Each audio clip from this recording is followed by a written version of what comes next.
Hello दोस्तों, आपका स्वागत है एक और नॉलेजेबल इंटरेस्टिंग वीडियो में। आज हम इस वीडियो में बात करने वाले हैं सेक्शन 194 क्यू के बारे में। हाँ जी, ये एक ऐसा सेक्शन है जो न्यूली इंसर्टेड है। इसका जो अमेंडमेंट नहीं आया है फाइनेंस बिल 2021 में, जो प्रपोजल आया है tax related, income tax related जो टैक्स प्रपोजल्स आए हैं, उसमें ये सेक्शन न्यूली इंसर्टेड सेक्शन है, सेक्शन 194 क्यू। बहुत इंटरेस्टिंग सेक्शन है और कुछ कुछ मिलता जुलता लगता है सेक्शन 206C 1H से, जो TCS के प्रावधान की बात करता है। तो आज हम इस वीडियो में बात करने वाले हैं सेक्शन 194 क्यू के बारे में, कि सेक्शन क्यों लाया गया, क्या ज़रूरत पड़ी, जबकि हमारे पास section 206C H already available है। अगर TDS और TCS सेक्शन 194 क्यू और 206C H दोनों के प्रोविजंस अट्रैक्ट हो रहे हैं, तो क्या कंप्लाई करना है, TDS कंप्लाई करना है या TCS कंप्लाई करना है। और बहुत सारी इंटरेस्टिंग चीज़ें मैं आपको सेक्शन 194 क्यू के बारे में बताने वाला हूं, और इसको इंटीग्रेट करके भी समझेंगे सेक्शन 206C 1H के साथ, के सेक्शन 194 क्यू और 206C H, इन दोनों में जो डिफरेंस है वो एग्जैक्टली डिफरेंस क्या है और क्या ज़रूरत पड़ी सेक्शन 194 क्यू इंट्रोड्यूस करने की, जब कि already we have section like 206C 1H।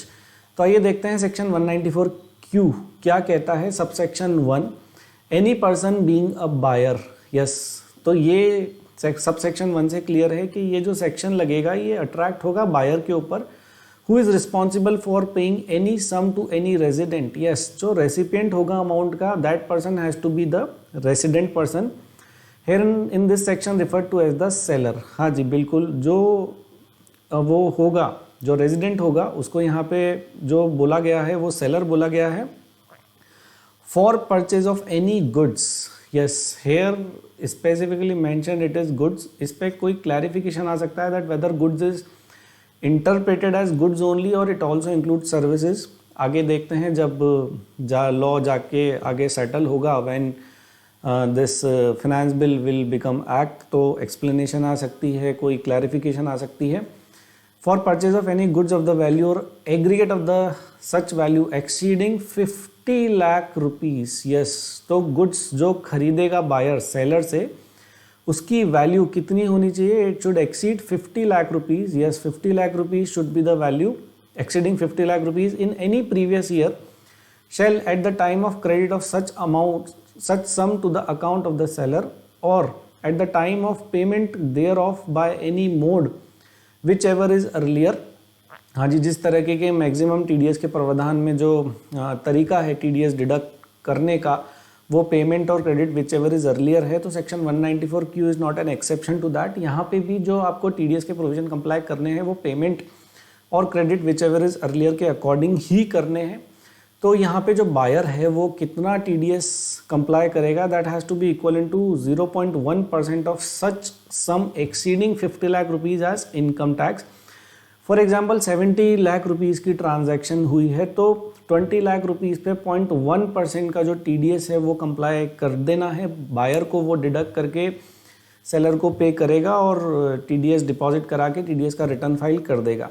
हाँ जी, तो सबसेक्शन 1 कहता है कि बायर जब सेलर से कोई गुड्स खरीदेगा जिनका वैल्यू 50 लाख रुपीज़ से ज़्यादा होगा, तो बायर को TDS कंप्लाई करना है 0.1% of such sum exceeding 50 lakh rupees as income tax. ये कहता है सबसेक्शन 1 ऑफ सेक्शन 194 क्यू। तो आइए दोस्तों आगे चलते हैं। यहाँ पे एक एक्सप्लेनेशन भी दी हुई है सेक्शन 194 क्यू में। हाँ जी, एक्सप्लेनेशन क्या कहती है? एक्सप्लेनेशन क्लैरिटी और चीज़ों को एक्सप्लेन करने के लिए इंसर्ट की जाती है सेक्शंस में। For the purpose of this subsection, who is buyer? Yes, यहाँ पे बायर कौन है? बायर, आप इसको एलिजिबल बायर भी कह सकते हैं।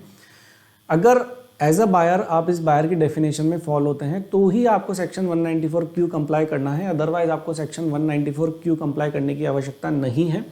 Buyer means a person whose total sales, gross receipts और turnover from the business carried on by him exceeds 10 crores। Yes, so the limit is 10 crore rupees during the financial year immediate preceding the financial year in which the purchase of goods is carried out, not being a person as the central government may by notification the official gazette specify for this purpose, subject to such condition as may be specified therein।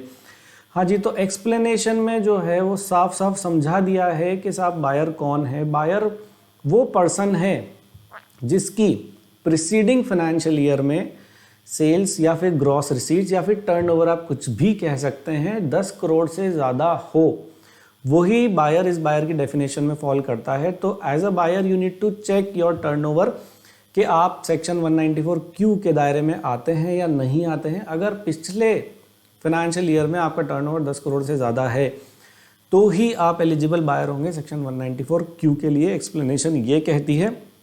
जो subsection 2 है वो भी आपको लगभग जो है वो सभी TDS के सेक्शंस में मिल जाएगा कि अगर बायर ने जो अमाउंट जो ड्यू करी है वो किसी और अकाउंट में क्रेडिट कर दी, फॉर एग्जांपल सस्पेंस अकाउंट में क्रेडिट कर दी, तो ये मेयर सस्पेंस अकाउंट में क्रेडिट करने का तरीका जो है, इस तरीके से आप TDS की कंप्लायंस से बच नहीं सकते हैं। आप किसी भी अकाउंट में या फिर सेलर के किसी पर्टिकुलर अकाउंट में आप उसका जो अमाउंट पेबल है वो क्रेडिट करें या फिर सस्पेंस अकाउंट में क्रेडिट करें, बट TDS जो है वो आपको कंप्लाई कर देना है। आपका अकाउंटिंग का तरीका जो है वो TDS के प्रोविजंस को ओवररूल नहीं कर सकता, ये कहती है हमारे पास सबसेक्शन 2। तो आइए आगे चलते हैं। Provisions of this section shall not apply. हाँ जी, इस सेक्शन के जो प्रोविजंस होंगे वो अप्लाई नहीं होंगे। कब? सबसे पहली बात है when tax is deductible under any of the provisions of this act. अगर किसी और सेक्शंस के प्रोविजन में टैक्स डिडक्ट होता है तो सेक्शन 194Q जो है वो कंप्लाई करने की ज़रूरत नहीं है। जैसे फॉर एग्जांपल सेक्शन 194C अगर अट्रैक्ट हो गया for payment of contract, TDS on payment of contract, तो सेक्शन 194Q कंप्लाई करने की ज़रूरत नहीं है, क्योंकि वहाँ पे TDS की कंप्लायंस सेक्शन 194C में जो है वो ऑलरेडी कंप्लाई हो चुकी है। दूसरी जो एक्सक्लूजन है इस सेक्शन में, that tax is collectable under the provisions of section 206C। हाँ जी, बस अभी यहीं तक ही पढ़ते हैं, पहले यहाँ तक समझते हैं, क्योंकि आगे एक ट्रिकी बात बोलता है ये section. The provision of this section shall not apply to a transaction on which tax is collectible under the provisions of section 206C.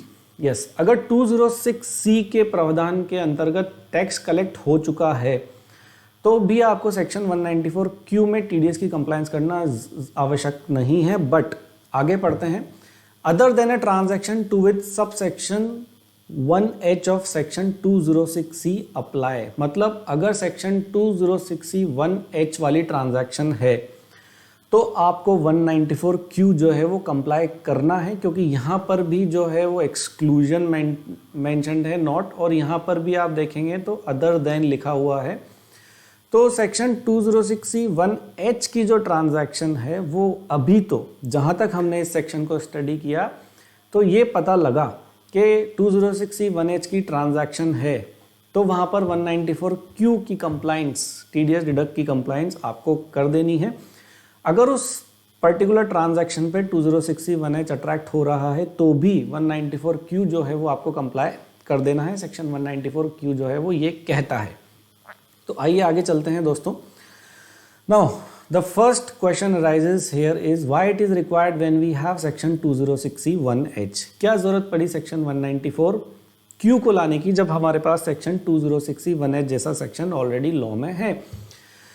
तो उसका कारण ये है that there were instances where seller turnover is less than 10 crores। हाँ जी, ऐसा situation हो सकती है जहाँ पे सेलर का जो टर्नओवर है वो 10 करोड़ से नीचे हो, but his receipt from sale of goods to a particular buyer exceeds 50 lakhs। हाँ जी, पर्टिकुलर बायर की जो लिमिट है that may exceed 50 lakh, but जो उसका पर्टिकुलर टर्नओवर है सेलर का वो 10 करोड़ से नीचे हो सकता है। सो इस केस में there was no liability of TCS on seller, क्योंकि उसके ऊपर 206C 1H अप्लाई नहीं होगा, तो सेलर यहाँ पे TCS की लाइबिलिटी से बच गया। तो इस सिचुएशन को हैंडल करने के लिए, to handle this type of situation, government came up with similar type of provision for purchaser मतलब buyer via TDS applicability of section 194Q। Yes, तो ये जो है ये है रीज़न कि हमारे पास सेक्शन 206C 1H जो है वो ऑलरेडी है, फिर भी हमने सेक्शन 194Q इंट्रोड्यूस किया। हाँ जी, सेक्शन 206C और 206C 1H और 194Q जो है वो बहुत मिलते जुलते लगते हैं, बट दोनों का जो एंगल है सेक्शंस का वो बिल्कुल अलग है। 2060(1)(h जो है वो सेलर फोकस्ड सेक्शन है और सेक्शन 194(q) जो है वो बायर फोकस्ड सेक्शन है। 2060(1)(h की कंप्लायंस करता है सेलर, मतलब the one who collects the amount, और सेक्शन 194(q) की कंप्लायंस करेगा buyer, means the one who make payment of the amount. तो ये डिफरेंस है और ये रीज़न है कि सेक्शन 2060(1)(h का लॉ में होते हुए भी सेक्शन 194(q) इंट्रोड्यूस किया गया फाइनेंस बिल 2021 में। Now what to comply TDS और टीसीएस, क्या कंप्लाई करना है आपको टीडीएस या टीसीएस, ये एक जो है वो क्वेश्चन अराइज है और इंडस्ट्री में बहुत सारा कन्फ्यूजन भी है, बहुत सारे लोगों के अंदर ये कन्फ्यूजन है कि साहब 2060(1)(h भी है और 194(q) भी है तो क्या कंप्लाई होगा। आइए इसका भी डिस्कशन करते हैं और ये कन्फ्यूजन भी क्लियर करते हैं। As per exclusion provision under section 194(q), TCS and TDS both will applicable in case of exchange of amount between seller and buyer exceeding 50 lakhs in any previous year. हाँ जी, यहाँ तक जो हमने बात पढ़ी उसमें सेक्शन 194(q) जो है वो ये कहता है कि साहब TDS और TCS दोनों कंप्लाई करने हैं जहाँ पे अमाउंट एक्सचेंज होगा अगर वो बायर और सेलर के बीच में 50 लाख रुपए से ज़्यादा का है इन एनी प्रीवियस ईयर। बट अगर आप सेक्शन 2060(1)(h ध्यान से पढ़ेंगे तो सेक्शन 2060(1)(h में एक स्पेसिफिकली एक्सक्लूजन दिया हुआ है। Section 2060(1)(h provides specifically that the provision of this subsection shall not apply if the buyer is liable to deduct tax at source under any other provisions of this act on the goods purchased by him from the seller and has deducted such amount। तो section 2060(1)(h ये कहता है कि अगर और किसी section में TDS comply हो चुका है तो सेक्शन 2060(1)(h कंप्लाई करने की आवश्यकता नहीं है। मतलब कि सेक्शन 194(q) और सेक्शन 2060(1)(h दोनों अगर एक साथ अप्लाई होते हैं तो सर सेक्शन 194(q) में कंप्लायंस करनी है। सेक्शन 2060(1)(h जो है सेलर कंप्लाई अगर ना करे तो चलेगा। सेक्शन 2060(1)(h ने ये क्लैरिफाई किया हुआ है। तो जाते जाते समरी डिस्कस कर लेते हैं अबाउट सेक्शन 194(q) के बारे में। हाँ जी, अफेक्टिव डेट है 1 जुलाई 2021। इस डेट से ये सेक्शन जो है वो अफेक्ट में आ जाएगा। सेक्शन क्या कहता है, when buyer is paying any amount to the seller crediting if the buyer is buying goods exceeding value of ₹50 lakhs, अगर 50 लाख से ऊपर की वैल्यू के गुड्स वो खरीदता है तो उसको पेमेंट या क्रेडिट करते वक्त जो है वो TDS कंप्लाई कर देना है 0.1% of amount exceeding 50 lakh rupees. यहाँ पे कुछ इंपॉर्टेंट चीज़ें हैं जो समझने वाली हैं। बायर कंप्लाई कब करेगा, जब उसका टर्नओवर पिछले फाइनेंशियल ईयर में 10 करोड़ से ज़्यादा होगा। TDS करने की आवश्यकता, कंप्लाई करने की आवश्यकता नहीं है अगर TDS और किसी सेक्शन में कंप्लाई हो जाता है, जैसे सेक्शन 194(c). अगर बायर अकाउंट क्रेडिट कर देता है सेलर का नहीं किसी और का, या फिर सस्पेंस अकाउंट क्रेडिट कर देता है तो भी TCS की कंप्लायंस से आप बच नहीं सकते, आपको कंप्लायंस कर देनी है।